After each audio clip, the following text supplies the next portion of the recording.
So last class we talked about the effect of wireless actually or mobility on IP. Now we are moving one layer up, TCP. So we will talk about TCP, how does that change with the wireless.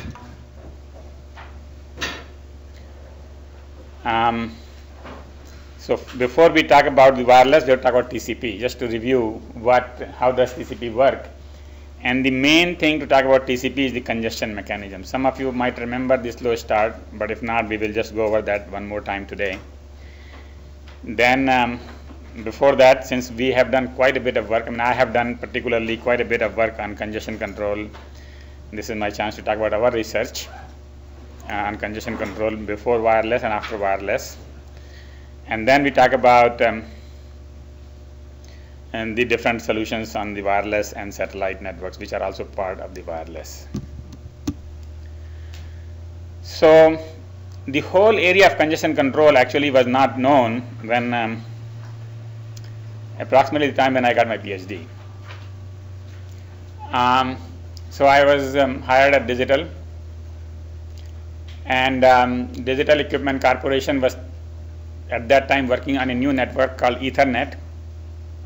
Actually, it was a Xerox, it was a network that was developed at MIT, went to Xerox PARC, and Xerox PARC had a 3 megabit design and they wanted to make 10 megabit Ethernet.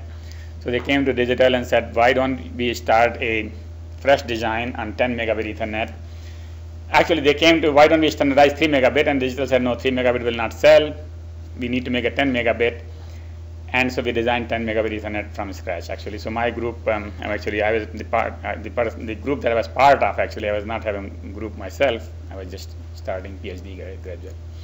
So we started working on designing every single piece that you see today in Ethernet. Anyway, one of the things that we wanted to decide at that time was what will happen when we put these Ethernets into the networks of the time, which were mostly 56 kilobit.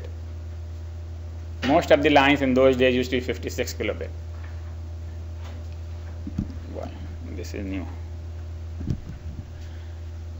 Okay, so what will happen?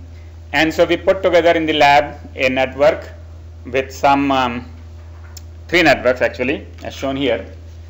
One which was 1 megabit all the way, one which has a 10 megabit link, and those 2 networks actually. And it turned out that it takes 6 minutes to transfer a file on this network. With Ethernet coming in, it would take 6 hours.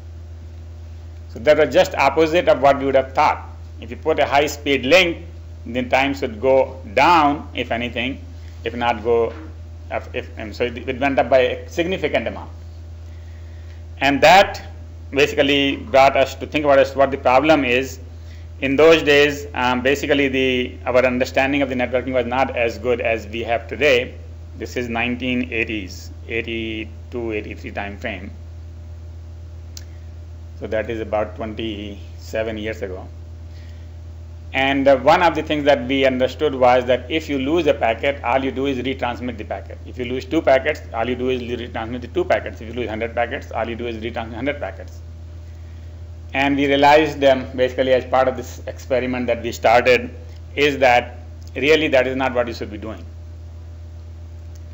And so the key realization was that when you lose a packet, it is not just the packet is lost, it's just telling you that the network is congested. It's like if somebody tells you that the Highway 64 is congested, should you be sending 100 more cars because 100 cars are kind of lost over there?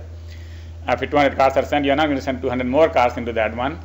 So the right thing to do if something is congested is to just send 1 car, and when it clears and it says, okay, I made it, then you send 2 cars, maybe 3 cars and 4 cars and more, up to 100 cars. So so I published several papers at that time. One of the papers, which is very simple in today's term, it was published by IEEE Transactions and Networking, and it said 1-line summary. When you lose a packet, please do not retransmit all of them, transmit just 1. Just 1. That means that if you change your window to 1, you might have window of 100, but if you lose a packet, change your window to 1. So that was the first 1986 publication. Second thing we did was we found out how to go up from 1. So we did something called AIMD principle, additive increase and multiplicative increase, and that has become a classic paper back in 1989, and it has now 1,000 references or so. Then the other thing we did was we also put a bit in the header. We said, okay, why don't we put a bit in the header and we don't have to lose the packet. When the network's queues get larger, the network could mark the bit, and then when the bits come back, we know that how much is network is congested. And so that way you don't lose, you don't have to wait for the loss of the packet before you can take action. You can reduce the traffic below that. All right. So we had this thing called you decrease to half in the DEC bit scheme. You decrease to half. Without the DEC bit, we said you have to come down to 1.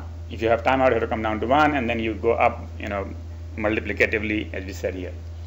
Anyway, we made this presentation to IETF in 1986, and Van Jacobson was there in that meeting. He looked at our presentation, he went ahead and then implemented something which he called slow start. So slow start is what is implemented in today, but it has several pieces of our business of timeout and AIMD, as you will see. First of all, what is AIMD? AIMD is additive increase and multiplicative decrease.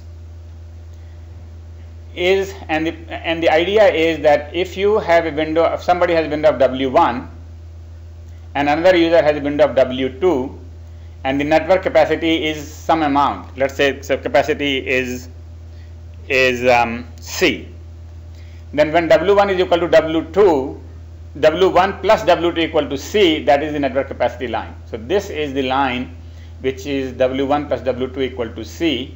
This line means the network is fully loaded. If you are operating below this line, that means the sum is less and therefore the network is underloaded. If you operate above this line, that means the network is overloaded. Alright. Second thing we want to do is we wanted to be fair. So if you want to be fair, then W1 should be equal to W2. So if you draw a line W1 equal to W2, that means it is fair. If you operate on this line, then you are fair. If you operate below this line, then you are giving more capacity to W1. If you are operating above this line, you are giving more capacity to W2. So we need a principle to be able to get to this point. So this is the operating point that we want to be on, where it is fully loaded and fully fair. Right, the crossover of the two lines. How do we get there? Well, we said that if you start from any point in this plane, and if you follow additive increase and multiplicative decrease, you will eventually end up at that point. Always end up at that point. And the idea is simple, is that if you start from here, additive increase means both of them add some amount, same amount. So if you add some amount and the W2 add the same amount, you will be going on along a 45-degree line. Right? So you go up 45 degrees, and then you do multiplicative decrease, means both of them multiply by some number, and so they will be going on a line which is passing through the origin.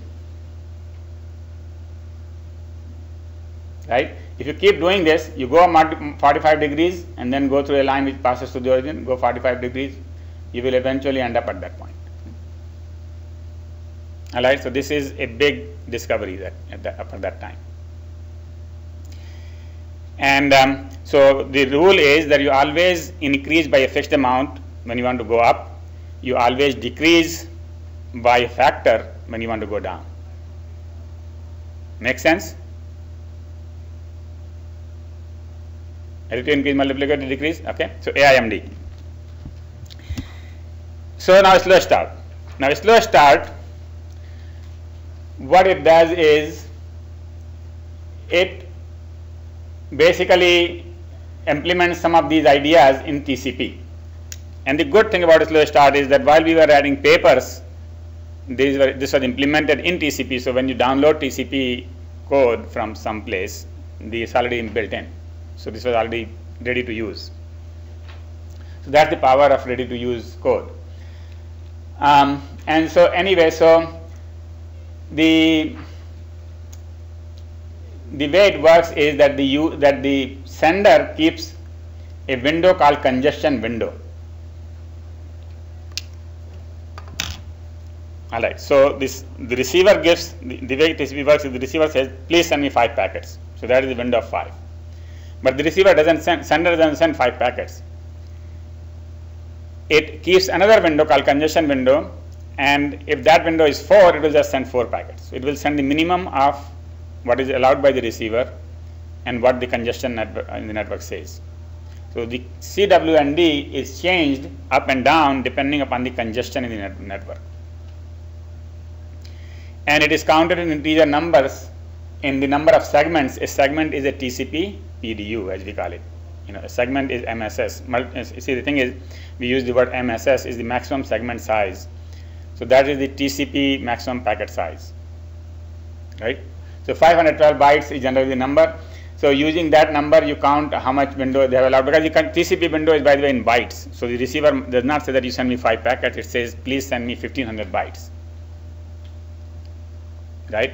So you divide that by 512. That will take 3 segments. So you put the receiver window at 3. And congestion window. So the congestion window is 1. You start, whenever you start, you always start with the congestion window of 1, and then you keep up. Every time you get the acknowledgement, you go up by 1. So here is a graph. You start from 1. This is the congestion window, function of time. You start from 1, and when you get 1 acknowledged, you go to 2. And when you get those 2 acknowledged, actually the one acknowledgement will give you the so you will get 2 acknowledgements, then you go to 4. So what you do is you increment by 1 per ACK. 1 per ACK is basically, if you have sent 100 packets, how many acknowledgements will you get? 100 acknowledgements in 1 round trip, right? So the number of acknowledgements keeps going up in every round trip. If round trip was unit time here, you will notice that you get up by 1, then you go up by 2, then you go up by 4, then you go up by 8. So this is exponential increase. All right? And you keep doing this. However, if you never reach the receiver window, or if you reach the receiver window, that's fine. Then you stay at the receiver window. You can never go over the receiver window. However, if you drop the packet any time, if you lose a packet any time, then you bring down the window to 1 again. And you remember where you fell off from. So you fell off from there, so half of that is called SS threshold, slow start threshold. So you remember that number, but you come down to 1, and up to halfway you go up exponentially as before, but after halfway you become more careful, and every round trip you just go up by 1. So this is linear. All right, so here what you do is, here on every acknowledgement you go up by 1. That means every round trip you go up by the amount of the window. Whereas every window here you go up by 1. So every round trip you go up by 1, and so this is linear. However, the names are somehow misnamed, and so this is called the congestion. The exponential growth phase is called slow start, and the linear growth phase is called congestion avoidance phase, which is actually better name. That's fine. So the idea is that this is congestion, this is a slow start phase, which is actually a slow start, but it is really going fast in that sense, exponentially up. And then this is called congestion avoidance phase. And if you fall off again, then you remember half of it actually. So this graph is not basically to the right scale, because I would have drawn a line exactly at half, and then you go exponentially up to that half, and then you go linearly. And if there's nothing to send, then obviously you cannot increase the window. So if something is idle, then you just stay, and then when you can start at 1 again if you're idle for a long time. Okay, so that is a slow start. Now most of you have learned slow start in 473, so probably know this. If not, then this is a basically review of that. All right. So now we have introduced all the terms that we need, and believe it or not, slow start has been the most referenced paper in networking, I think, in whole networking. Every year, even today, now paper was published in 1988. Every year, hundreds and thousands of papers are published in fixing the TCP performance, and every one of them references slow start. So there are thousands of references to a slow start paper every year. Okay, so this is the most fundamental concept in networking in that sense, most commonly researched and analyzed. Alright, so this whole lecture is actually about that. So we are going to fix TCP for wireless. What are we going to fix? We are going to fix slow start. Other parts of TCP are not analyzed or worried about, but this is the part that is the key. So anyway, in the initial days of slow start, there were lots of modifications suggested, and one of the modifications which got implemented is called fast recovery. And in the fast recovery, they said, and by the way, the TCP implementations, instead of calling version 1, version 2, version 3, they call them by the names of the cities in Nevada. And so the version called TCP Reno is the one that has this modification. Before that was TCP Tahoe, which did not have this modification. So, I mean, those people who work on TCP, they just somehow remember all these city names. I can't remember all of them, but basically they remember, oh, TCP Tahoe has this, TCP Reno has this, TCP Las Vegas has this, and so on. So TCP Vegas actually has this, and so on and so forth, right? So TCP Reno has this modification where if you get a duplicate ACK, if you get 3 duplicate ACKs, then you retransmit the missing segment, set the SS threshold to half, set the window to half plus 3, and then you go from there. So let me explain that in a graph terms. It's not in the graph. So let me just maybe use a graph from here. Basically, you don't have to wait until you time out. When you lose a packet, several things happen. When you lose a packet, the receiver is still waiting that hopefully it will show up, right? So let's say packet number 5 is lost. If the receiver gets packet number 6, what does it do? Does it acknowledge anything? Anybody? What will it do? It has gotten everything up to 4 and it acknowledges that, okay, I got up to 4 everything and I'm waiting for 5. Now it didn't get 5, but it got 6. What should it do? Good point. So what it will do is it will acknowledge 4 again. It will say, I got 4, please send me 5. So you got 2 acknowledgements for 4. That is called a duplicate acknowledgement. Now it gets 7. What will it do? What the receiver will do? Another duplicate acknowledgement. It will say, I got 4, please send me 5. Right? So if you get 3 duplicate acknowledgements, you can be very, very sure that 5 is not going to make it anymore. Right? And that means that you can as well retransmit 5. Otherwise, what previous to this Reno thing they used to do was, the receiver will keep sending this duplicate acknowledgement. At the end, the sender will time out. Sender keeps a timeout timer, says that if I don't get the acknowledgement for 5 within 4 seconds or so, I will send 5. So now acknowledgement for 5 has not come in. So the duplicate acknowledgement had no meaning. Just like before our work, last packet had no meaning. Now with our work, last packet means congestion. So with this work, duplicate acknowledgement means packet loss. Right? So when you get 3 duplicate acknowledgement, you start taking action. The action you take is that you right away send that last packet, but you don't go down to 1. You go down to half. You really come down to this point. And then you go linearly from there. Right? So what you have done is, you have not gone down to 1 and then taken the exponential increase. You have just come down straight to that point. That's fast recovery. You set your threshold to half, set your window to half plus 3, and then on every subsequent duplicate ACK you increase by 1, and so on. Anyway, so this is all about congestion control. But what we didn't distinguish was the congestion and the errors. You can lose a packet because of the congestion. If you lose the packet because of congestion, the best thing you can do is to go down to 1. We told so, right? We told you so. But if you lose because of the errors, it is not the best thing to go down to 1, because you are just wasting your time when it is errors. Errors are not load dependent. Reducing the load does not reduce the errors, right?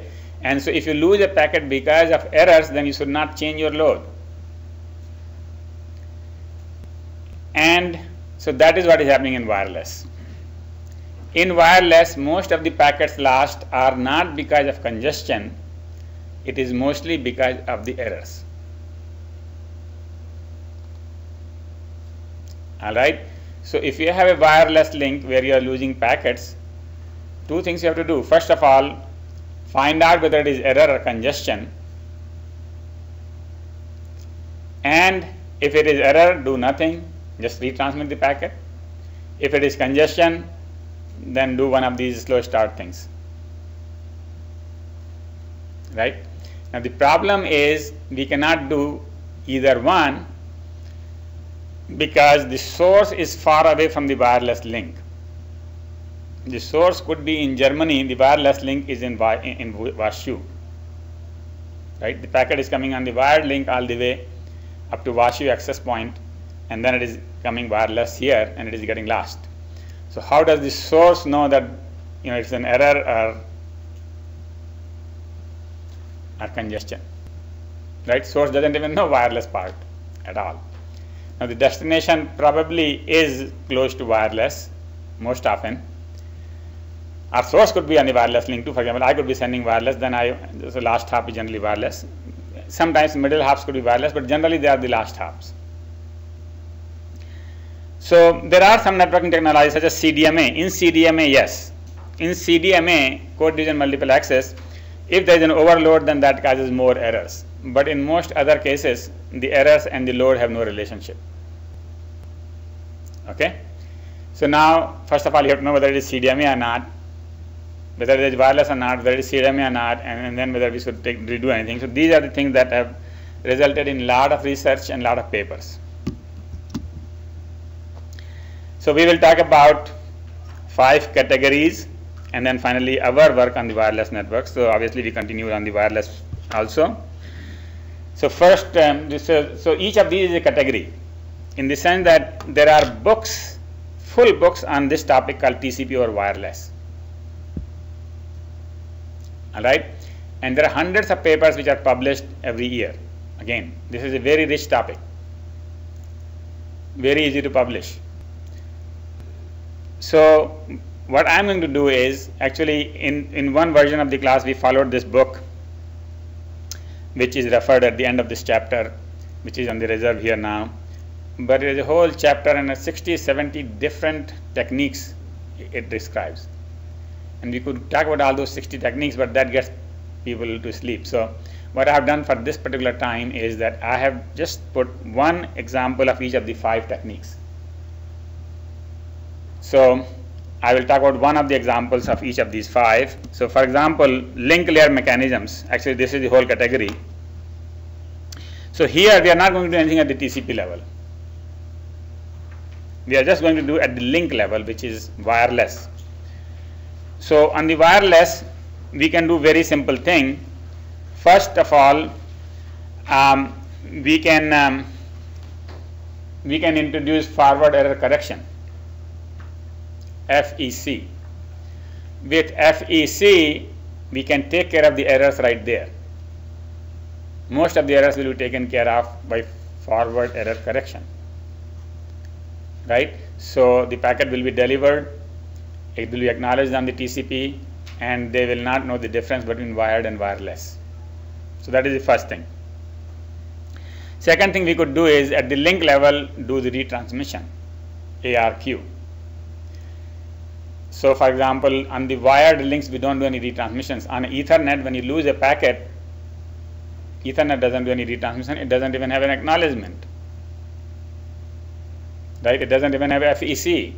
All it has is an error correcting code, error detecting code, CRC, cyclic redundancy check, and when the receiver receives something on the Ethernet, it checks, and if it is an error, it just throws away, doesn't inform the source, doesn't inform the previous hop, doesn't do anything, right? So on the wireless link, it is important to do both, the error correction, error detection. And most of the wireless links that are designed, like WiMAX we talked about, they have FEC and ARQ. ARQ is automatic repeat request, which is same thing as retransmission. So those things are required in the wireless. So if you do ARQ, that is a link layer retransmission and acknowledgement. So you have to have acknowledgement for that, because you otherwise there is no retransmission. And so when there is no error, there is a slight reduction in throughput, not no reduction. There is a slight reduction in throughput because you have to send the acknowledgement, right? So the acknowledgement do take some bits.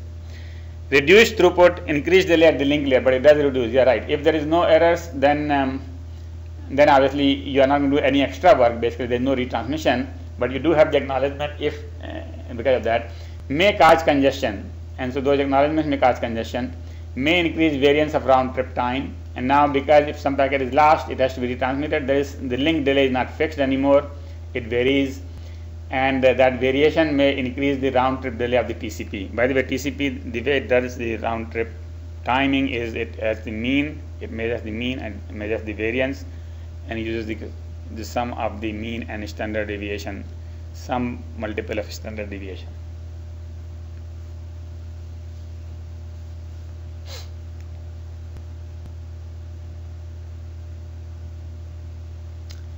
All right. May cause head of line blocking. Now here's the thing, is that suppose the packets are going to two different destinations. Unless they are properly queued, there are two ways to queue it, that you can make a queue per destination, so you will have multiple queues. If you don't have queue per destination, you have one queue for all the packets going out, then if this packet has not been acknowledged, other packets cannot get out. So that is called head of line blocking, right? The head of the line has to get out first before the rest of them can get out. So you have to make sure that you somehow take care of that. And then adaptive link layer strategies. Other things you could do is that depending upon the error rate, you could change the FEC code, you could change the retransmission strategy, you could change the frame size. So what will you do with the frame size? If the error rate is high, what you should do with the frame size? Say it loudly. Sorry, say it loudly and clearly. Reduce it. Reduce it, right, yeah. Because larger packets have higher chances of getting an error, right? Because there is a bit error rate. And if you have 1000 bits, the probability of error is higher than 100 bits. So the wireless packets in general are very small compared to wired packets, which in general are very large. Alright, so these are all the link layer mechanisms. Second thing we could do is split TCP solutions, and there are many of them. I have put 3 other examples that we will not talk about. We will just talk about one of them, which is indirect TCP. The other 3 work very similar. And the reason I put them the other here is that if you ever have to do any research on this topic, then you know what these things are, and you can easily find them. So these are more there for reference, and they are very similar to the one I'm going to talk about, which is indirect TCP.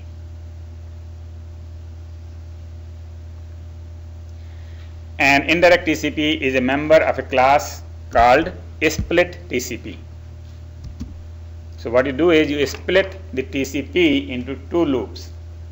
Generally, TCP is an end-to-end protocol, source and destination, right? So it has a control loop which goes from source to the destination. Packets go from source to the destination, destination sends the acknowledgement, and then, so there is a big loop like that. We break that big loop into 2 small loops. One loop goes to the base station, and the other loop starts from the base station and goes to the mobile host. By this method, there is one TCP here. When the packet is received at the base station, it acknowledges it. the source can then increase the window or decrease the window. So this is the wired part, no problem. And here it does another TCP. The mobile host sends the acknowledgement, and if the acknowledgement doesn't come or timeout happens, something happens, the base station can run another TCP loop, so basically do whatever we do here. This is a shorter loop, and therefore it can sustain more errors without much loss of time. Right? So what we have done is we have broken the big TCP loop into two little loops, and what you try to do is you try to keep it transparent or hidden, such that the source thinks they are talking to the destination and the destination thinks they are talking to the source, but in the middle this thing is happening. Two TCP connections. So now the thing is, in this case, the main thing is that packets have to be buffered at the base station, because they're coming in, they could be coming in very fast here and going out very slow here. And therefore they have to be buffered, and when the sender gets the acknowledgement, they assume that the mobile host has received it, but actually that has not. The base station has received it. And so it violates the TCP's semantics, and there is a state in the base station which is important, because if the base station crashes, all those packets that have been acknowledged will not make it. Right? Nobody will know that 1500 packets have been lost with the base station. And also, if the mobile host moves to another base station, we have to move all this state to the new base station, saying, well, here are 1500 packets, I still got to give it to him. Right? So that is the problem. And does not work if the connection is not bidirectional. So have you seen a unidirectional connection? Yes. So many of you have not seen it, but basically in the original days of satellite communication, there was a service that was offered. You could get the internet by satellite when there was no DSL. So you get the internet basically. So this is actually not that old, but I remember I got this service in 1994 or 95, 15 years ago. So the way it worked is that you go one way on the phone line. So when you want to send a request to the server, you send the request on the phone line. You dial into a modem, send the request. But the modem is very slow. If the server sent you the response on the modem, it will be very slow. So what the server does is, server sends it over the satellite link to your home, which is kind of, it was 480 kilobit, which is faster than the modem, which was 32 or 56 kilobit. So that was the internet, which is unidirectional, or actually it is not symmetrical, at least it is asymmetric loop. On those, this is a problem, because I mean things are not same kind of round trip. Anyway, this is 95-97 kind of work in direct TCP, and similar things might have continued even today, although I have not kept track of all the wireless TCP work. So this is an example of what we call, what is the class name? A split TCP. And there are other things such as selective repeat protocol, mobile TCP, mobile and transport protocol. All of them follow the same thing. They split it at the base station. The second class is TCP aware link layer protocols. So now, right now, in the layered protocol schemes, we really don't know what is running on the top of me. Right? When you have wireless link, you don't know whether it is TCP or UDP or SRTP, whatever. I mean, there are so many other transport protocols. We don't know that, and we don't care, because we are layered approach. We just work on our layer, right? But with this approach, we have to separate out the TCP packets and handle them differently on the wireless link. And we will use one of the most commonly cited protocol called Snoop. So Snoop protocol, basically you split the connection and the link level retransmission. The base station monitors the returning X. So the word Snoop means that we really don't send any acknowledgement. but what we do is we look at the acknowledgement as they are going from the mobile host to the source. So there is only one loop, big loop, but the base station looks at the acknowledgements, and what it does is that retransmits on duplicate X and drops the duplicate X. So it saw that there is acknowledgement where the acknowledgement says, I got 4, please send me 5, and then it says, I got 4, please send me 5 again. So it knows it didn't get 5. It has kept a cache of the previous packets. So it sends 5. Right? The duplicate acknowledgement will not be sent to the source, but will be handled right here at the base. And then the acknowledgement for 5 comes in, then it sends it to the source. So really, I mean, it is just doing all the TCP work. Somehow snooping means hidden way, right? So advantage is that it is only soft state at the base station. Why it is soft state? Because if the base station crashes and it doesn't have the packet number 5, no big deal. When the station comes up, it gets the duplicate acknowledgement. It says, sorry, I don't have 5. It sends to the source. Right? Or if the station moves, if the mobile station moves to the new base station, that state does not have to be sent to the new base station, because the new base station will not have a copy of the previously sent packet, and it will just not acknowledge that. I mean, it will just handle it as usual. If the wireless link delay is less than 4 packets, 3 duplicate X will not happen. And so suppose somebody wants to just send 2 packets. Some TCP connection, which is very common, by the way, in web applications. You send a request, you get a response, and done. Right? And if this is only 2 packets, then you get 2 packets. You get the first packet and the second packet gets lost. There is no duplicate acknowledgement as such, because there is nothing to acknowledge. And so what do you do with this thing? So that is a problem. Does not work with encrypted packets. If you have encryption, IPsec, then you don't know what is the transport protocol inside. And so you cannot look at the acknowledgements. Does not work on asymmetric path like we talked about before, and so on and so forth. So this is again 95 work, and one of the class of members which is the member of the TCP aware link layer protocol. So here, even though base station is a layer 2 device, it somehow has a TCP built into it, and it does that. Yeah. So the problem with if you have less than 4 packets, isn't that always a problem for the last 4 packets of any transmission? Because that is good point. Possible. Yeah, good point. So the point is, it's not just that if the sequence is less than 4 packets, the last 4 packets probably will not be handled correctly of any sequence, because you will not get duplicate acknowledgements to handle. All right, continuing on. The fourth set of schemes is called explicit notification schemes. So here they modify TCP so that it explicitly says whether this is loss or an error. And one of the examples is right here, ELN.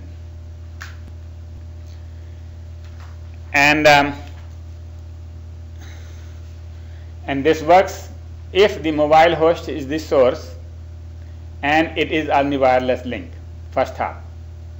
Doesn't work on the intermediate things. So the base station keeps track of the missing packets from the mobile, and when duplicate ACK is received,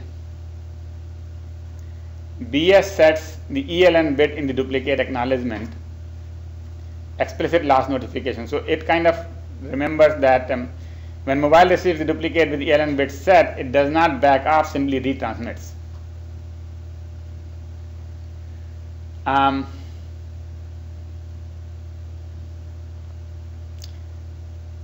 So basically they have a new bit in the header which is called the ELN bit, and that bit is used to distinguish between the error and the loss.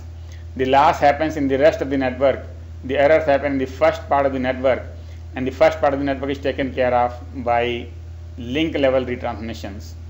The rest of the things actually are taken care of here. So there's a little bit more detail that is missing on this slide. Duplicate acts with ELN bit. It does not back off, simply retransmits. The question is, what happens when there is an error? And the only way I can see is that is handled here. And if all the errors are handled here, then the question is, why do we need the ELN bit?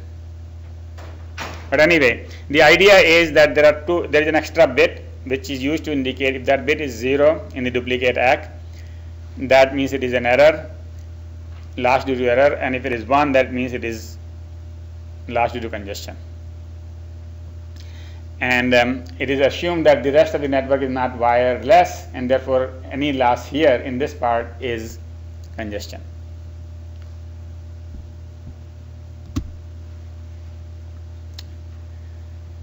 All right, the fifth set of schemes work on satellite, and there is an IETF group called TCP SAT, TCP over satellite, and they have and there are some other schemes. We'll talk about TCP SAT works.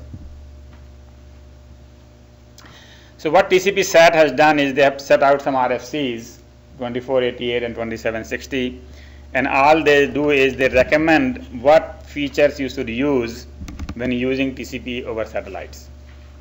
Now, one thing about the satellite is they are wireless, so they have this error property that the errors are very large, error rate is large, but also they have a long delay. And because of the long delay, the windows are large. So the window has to be such that you can fill up the whole pipe with packets. If you take any TCP connection, calculate what is the bit rate, how many bits per second, and calculate the delay, how many seconds between the source and destination, take the round trip. Calculate the round trip delay times the bit rate, you will get the number of bits required to fill the pipe. That is the right window size. If your window is less than that window size, then you are not really using the full capacity of the network. If your window is more than that capacity, then you are overloading the link. The packets are staying on the queues somewhere because they are not on the wire. Right? So you want to keep it exactly at that point. So the point is that what happened here? So on the satellite links, we need very large windows, and one thing you have to use on satellite is called scaling option, scaling factor. And the way, so there is a new feature which was introduced into TCP because of this, called the scaling factor. And so now the window used to be specified as a number. Now instead of that, they have two fields, a number and a factor. The second field indicates the factor, which is you take 2 raised to that factor and multiply to the window, and that is your real window. All right. So that factor thing basically allows you to specify very, very large windows required for high-speed satellite links. Second thing you need to do is use selective acknowledgement. So what is selective acknowledgement? Initial version of the TCP has cumulative acknowledgement, that only thing you could say is that I got everything up to 4 and I'm waiting for 5. When you got 6, you said the same thing, I got up to 4, I'm waiting for 5. That is a cumulative acknowledgement, because once you acknowledge 4, everything up to 4 is acknowledged. Right? You cannot say that I got 6 but not got 5, I didn't get 5. With selective acknowledgement, you can do that. The selective acknowledgement, you give a number which says I got everything up to this value, 4, and then here is a bit pattern. In that bit pattern, we will say 5 is not there, 6 is here, 7 is not there, 8 is here, 10 is not there, 11 is here. So that is selective acknowledgement. It tells you exactly which packets I have received. Right? And on these large delay things, since the chances of losses are higher, you should use that feature. Selective acknowledgement. Third thing, you should not delay the acts. So one feature in the original TCP is that when you get a packet, you don't acknowledge it right away, because you might get the second packet right up. So if you got number 4 and you sent acknowledgement for 4, then you got 5, send another 5, then you got 6, and you got acknowledgement for 6. That's just too many acknowledgement. Why don't you wait for a little while, and maybe once after 4 you will get 5, and then you will get 6. Once you get 6, then you can send the acknowledgement. Basically what they do is they wait for about 200 milliseconds or so. If nothing comes back in 200 milliseconds, then we send the acknowledgement.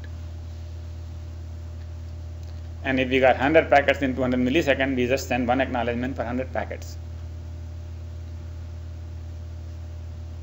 Right? So that is called delayed acknowledgement, delayed ACK strategy. And on this one, they are saying you don't delay, you just send this selective ACK, and that will reduce the reaction time. Use large initial window, and you don't start from 1.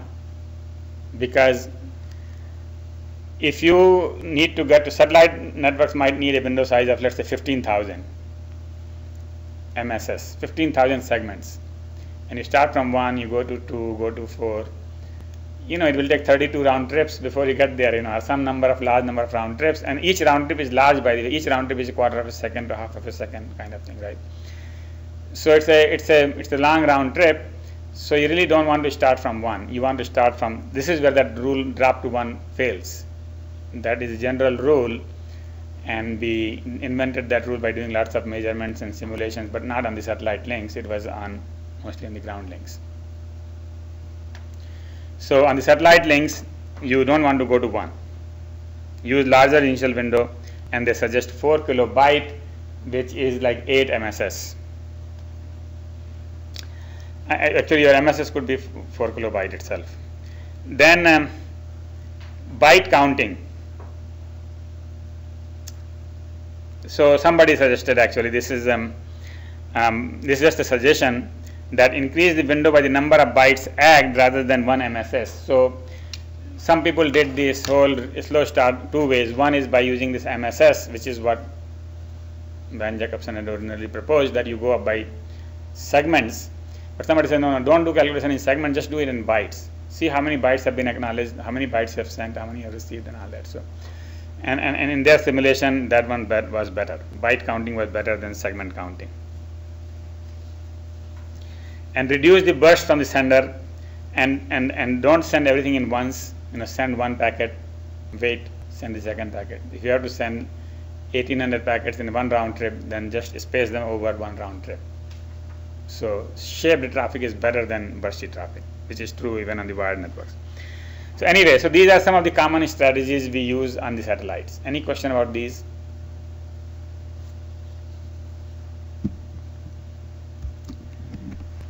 So we have done quite a bit of work on satellite networks also, and this is our work back in 1997 or so, during the ATM days. And what we did was, we compared the effect of what the end systems can do and what the routers can do, intermediate systems can do. The end systems can do slow start, can do fast retransmit, can do new Reno, which is another version of fast retransmit, and SAC, which is selective acknowledgement. We talk about that bitmap stuff, right? Intermediate systems can do some better drop policies, and drop policies could be, you know, we haven't talked about them, but the routers don't have to just drop the last incoming packet. They could drop the first packet on the queue, they could drop random packets in the queue, and so on and so forth. There are lots of drop policies. So we compared these two, and here is our conclusion, 3 conclusions. First conclusion was that for the satellite paths, end system improvements have more impact than the intermediate system based improvement. So the summary is that if you are going over satellite and you know you are going over satellite, then the routers can't help you much. It's the end system things like slow start, fast recovery, new Reno, and SAC. Those are things that help a lot more. Out of those 4, SAC helps significantly. Selective acknowledgement is the key thing. And the third conclusion was that the fairness depends upon the drop policy. The routers can help only, but in the fairness, not so much in throughput. So if they have the wrong drop policies, all the packets of one source might be dropped, and the other maybe. So this is a simple drop policy is that if the room is full, anybody who has not gotten into the room is dropped, right? Tail drop, we call it tail drop. If the queue is full, then all the arriving packets are dropped. And that is unfair. You know why? Because if somebody has a window size of 15,000, they might have sent 15,000 packets and all of them are dropped, while the second guy who just got the first packet into the queue found the empty queue and all 15,000 make it. So we showed that by simulations and analysis that if the traffic is bursty, tail drop is unfair, right? So the opposite of tail drop would be head drop or random drop. And basically today's wisdom, current wisdom is that the random drop is better. So they have something called RED, R-E-D, random early drop. You drop the packets not at the tail, not at the front, you drop it in the basically randomly. Basically what you do is when you need to drop, you just generate a random number and number comes out 5, you drop the 5th packet. Alright, RED. Now the word E, early, means that you don't have to wait till the queue is full.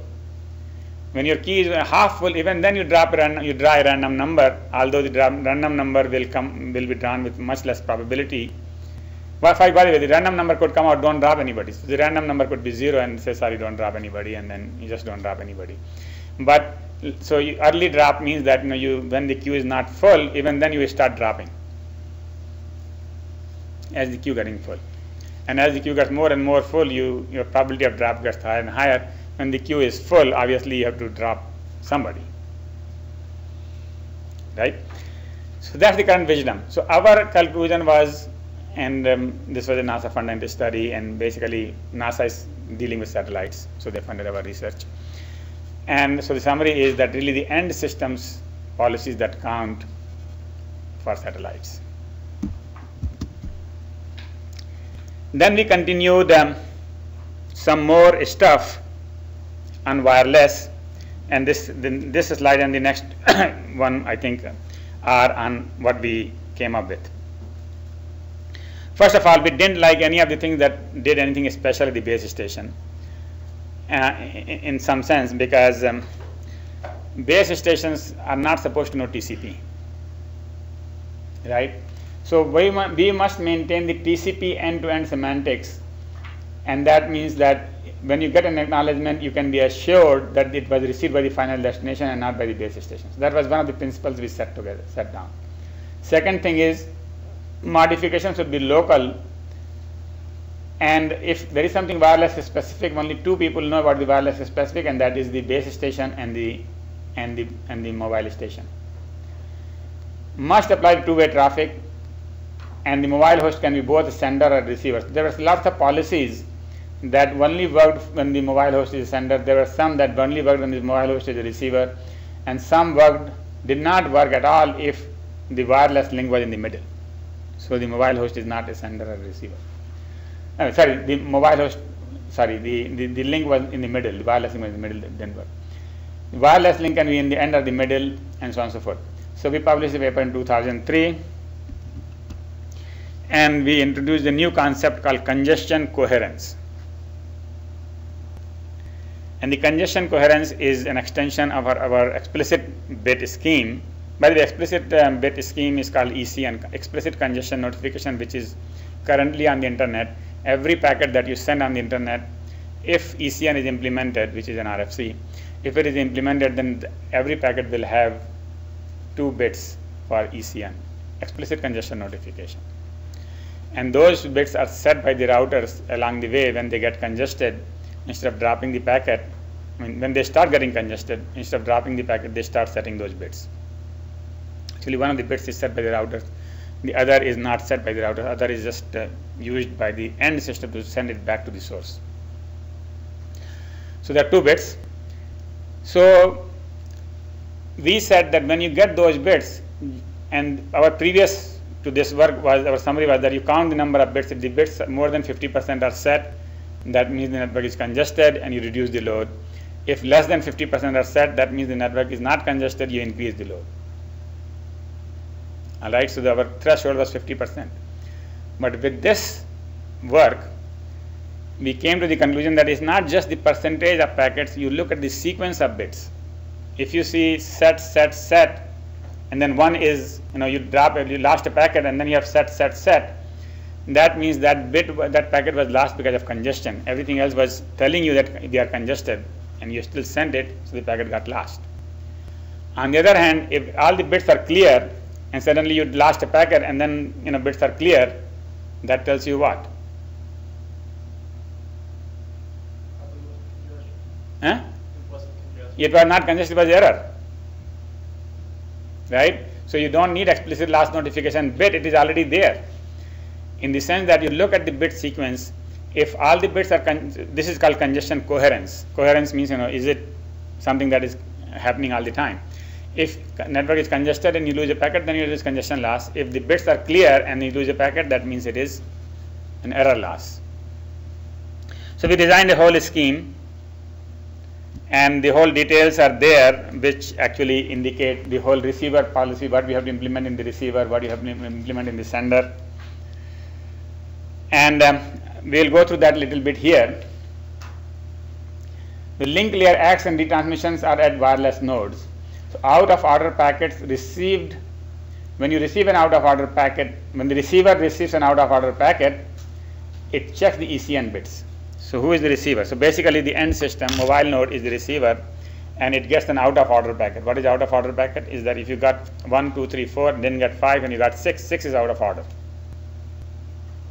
Right? Because you were expecting 5 and you got 6. So out of order packets, you check the ECN bits. If any packets marked send duplicate X, otherwise defer the duplicate X. So when you get 6, you see what was the bit sequence in 1 through 4. If the network was congested, then you send a duplicate X and the sender will take care of it. Otherwise,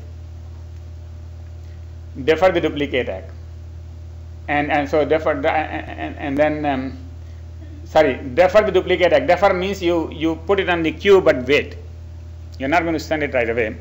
If the expected packet arrives, you drop the deferred X. If the packet times out, then release all deferred duplicate X. And then you send out, if after a certain time you don't get the packet. Now this is the receiver timing out, not the sender. If the receiver times out on the not getting the acknowledged packet, the order packet, then it will send all those duplicate X. On the sender side, when the third duplicate arrives, it checks for the ECN echo bits. And now ECN echo bit is the bit which is sent back. So now there are 2 bits I said in the IP packets. One is actually in the IP layer and one is in the TCP layer.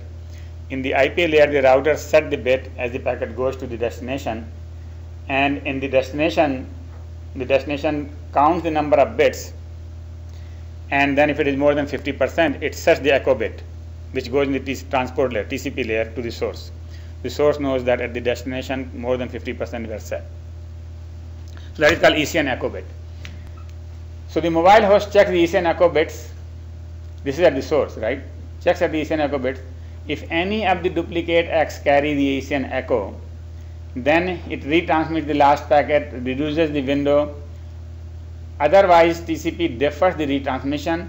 When the expected X arrives, it cancels the deferred retransmission. And if expected X doesn't arrive, then it starts the deferred retransmission. So basically, there are 2 things we need to do. We need to just distinguish between the errors and the loss. If the echo bits, which means the ECN bits, tell you that this was a congestion, then you do the old way. Pure old way is that you drop the window, you do the retransmission and all that. If it tells you just that this is the error, so the echo bits are saying there is no congestion, then you do the new way, which is that don't do any adjustment of the window, just retransmit. That's the summary of this method. So this congestion coherence method simply is, to be summarized, basically this is a graph which shows different schemes. We compared Snoop, how did it go? So Snoop congestion coherence is the one that we proposed, obviously on the top, and then ECN and so on and so forth. Anyway, so that the summary of the congestion coherence thing is that the best one of the ways to find out whether there are congestion is just look at the bits. Now the only one mistake we have done is that after this student graduated with PhD, never published anything, never did any implementation, never, and so that way they just published paper, right? And as I said, one of the things that you have to do is that you have to implement it, put the code somewhere people can use it, then it becomes successful. So the congestion coherence is pretty good work, but it finished with that PhD and never went any further. So we haven't done any more work on that. And the biggest thing is that we never published journal paper or bigger thing, and so on and so forth. Some people actually complain to me. They're saying, how come you published such important work in a conference and never published it again? So this all depends upon the students.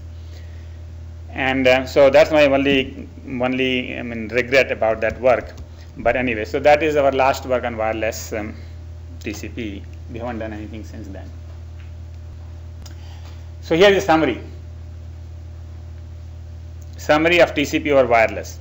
First thing is that the main concern is error versus congestion, right? The error versus congestion is that the TCP takes good care of the congestion. However, if the loss is because of the error, that it gets confused, and it reduces the load, which can result in a very low throughput over wireless links. So there are several kinds of mechanisms. First of them is to just do something at the link layer, which means reduce or hide the error rate, link layer mechanism. Second is to split the TCP. Third is to somehow be aware of the TCP. And then there are other mechanisms which is our mechanism, is coherence mechanism, which doesn't really change anything at the base or anything like that. It just looks at the bit sequence to distinguish between congestion and errors. On the satellite link, quite a bit of work has been done, and window scaling, large initial windows, and SAC are helpful. And so let me just ask you guys that if anybody understands, what is window scaling?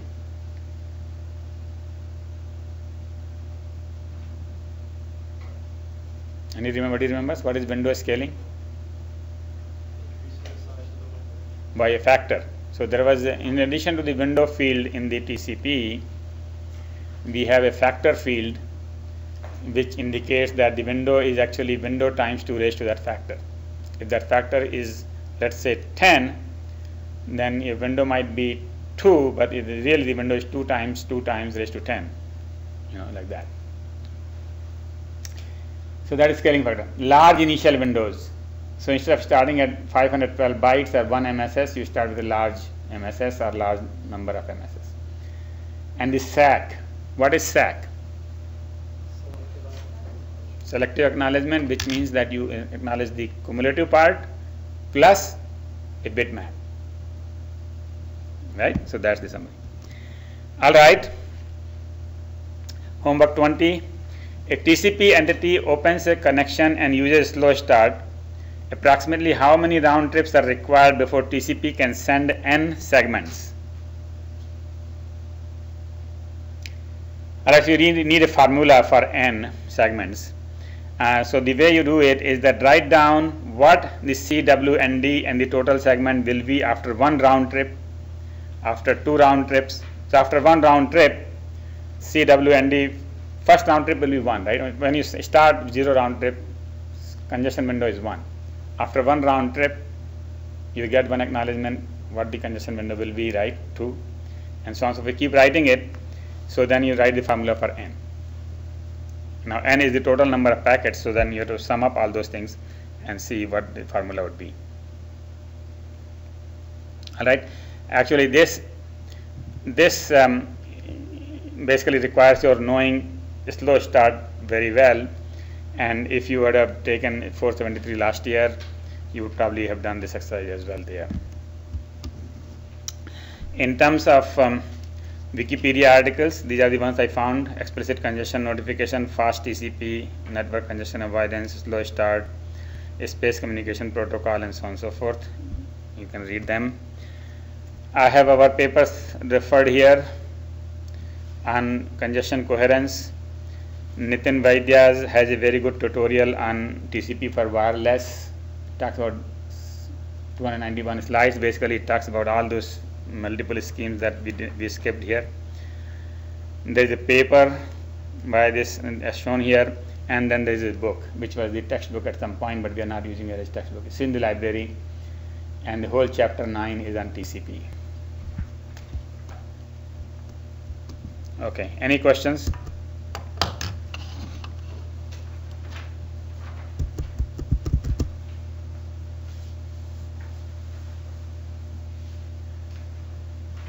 All right. If none, then we will